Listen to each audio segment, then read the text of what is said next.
Good morning mga boss. For today's video, papasok na po tayo sa trabaho.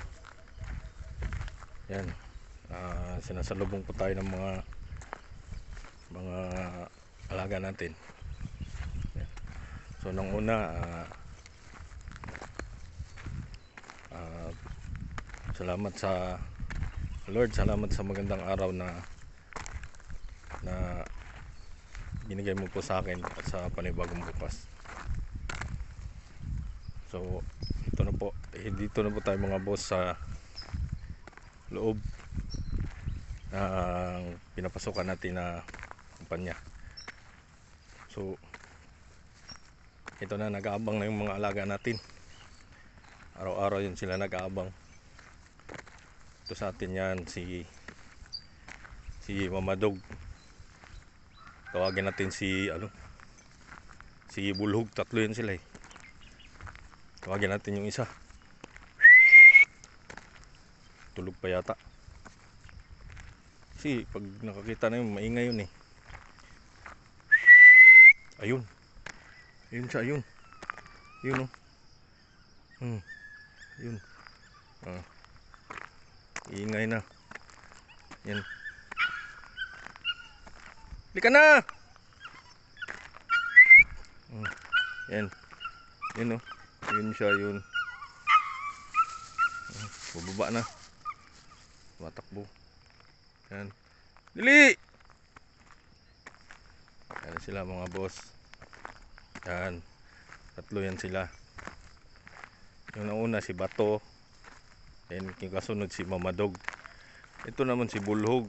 Kasi tinawag namin siya na Bulhog kasi parang pinag-anuhan siya eh. Kawawa kasi yan dati kasi takot sa tao ba. So ngayon parang nasanay na sa akin.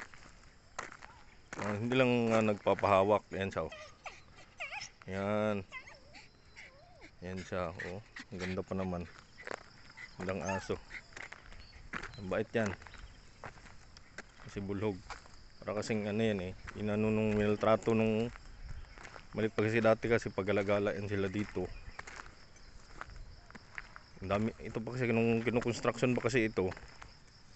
Dami kasing trabahante ba nagdadala ng mga tuta. Tapos pag natapos na yung project nila, iniwanan na lang. Kaya yan. Buti na lang na alagaan ko yung mga aso na yan. Araw talaga. Yan. Ito sila. Dati yan si Mama Dog. Ang payat-payat talaga. Payat-payat ni Mama Dog. Halos kala mo hindi aso eh. Awa talaga kami. Tapos ito si Bato. Kung saan yan sila nakakarating noon. Abot men doon hanggang highway. So ngayon naalagaan na sila. Ngayon medyo okay na. Maganda na yung mga katawan nila. Bulhog. Saan na? Tara. Ano? Mama Dog.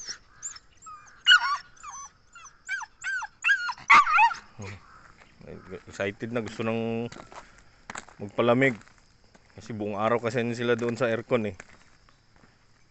Papa-aircon yan sila. Doon lang sila sa loob. Hindi yan lumalabas. Pasok ko ng opisina, doon lang yan talaga sila. Kung pag-uwi ko, tsaka lang sila lalabas. Yan. Yan yung isa. Yan. May aso rin kasi dito. Malaki. Yung Belgian dog ba. Pinapakaw lang kasi ng taga rito. So kawawa naman. Kasi yung amo niya nalipat na sa ibang area. Siya iniiwanan na lang dito. So ito. Uy, wag kang uminom dyan. Ayan si Mama Dog. Marami rin tayong mga alagang pusa. Marami rin sila dito. Tawagin natin.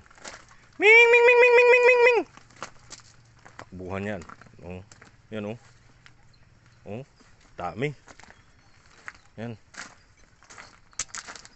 May mga ano din yan sila. Yung umpisa nito is ano lang, dalawa lang sila yan. Dalawa lang sila niyan. Yan yung matanda. Ito anak na niya. Itong tatlo. Yan mga anak na niya yan. Yan mga anak. Ito namang isa, itong nakaupo, bagong ano lang dito, bagong salta. Tapos nanganak na siya 2 beses pero namatay din yung anak niya. Yung, hindi ko alam kung anong nangyari din sa anak, nagkasakit siguro. Basta pag pasok kinabukasan, patay na yung anak niya.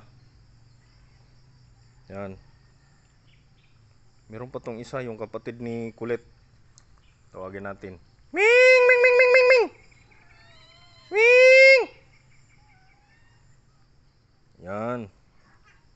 Ito yung pinakauna dito na ano, kumbaga ito yung tatlo. Kapatid niya na lang yan. Yan.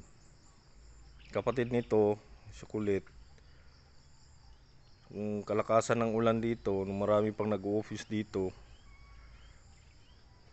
nasagasaan kasi marami kasing sasakyan na nakapark dito dati. Sagasaan ba, tumawid siguro, tapos tamang-tama pag ano ng sasakyan, sagasaan. Kaya kinabukasan ko na nalaman na sagasaan pala. Kasi nung tinawag ko, wala na. Patay na siya. Hindi na lumapit. Kaya umikot ako, hinanap ko, nakita ko patay na. Yan, so yan mga boss, ito yung mga alaga natin. So kapag may mga hayop ka sa bahay ninyo, alagaan ninyo, huwag ninyong pabayaan kung saan saan na lang napupunta kasi sinasaktan kasi sila ng ibang tao eh. Kawawa naman. Ito nga, hindi akin to eh. Pero inalagaan ko kasi naawa ako dito sa mga pusa, sa mga hayop. Naawa sa kanila. Kasi malaking tulong din sila dito sa ano natin, sa environment. Halimbawa, dito sa kagaya nito. Yung opisina ko, nasa scrapyard kami. Tapos damuhan yung likod. So marami rin silang nahuli. Minsan may nakita ako dito ahas. Patay na. So nakakatulong din sila kaya para dun sa mga nag-aalaga ng mga hayop, mga pusa, kahit anong hayop. Mahalin natin sila kasi ano din yan sila. Kumbaga araw-araw din yan nakikipagsapalaran sa hamon ng buhay yung mga alaga na yan, yung mga hayop na yan. So yan sila. Meron yung mga maliliit doon sa loob. So hindi pa pwedeng lumabas. So ayan na si Bulog oh. Naghahanap na ng ano yan. Hanap na ng anong hinahanap mo dyan? Ayan na sila. So nag-aantay na sila na magbukas yung opisina. Kasi papasok na yan sila. Ano? Tara, pasok na tayo. Yan. So dito na lang mga guys, mga boss, maraming salamat.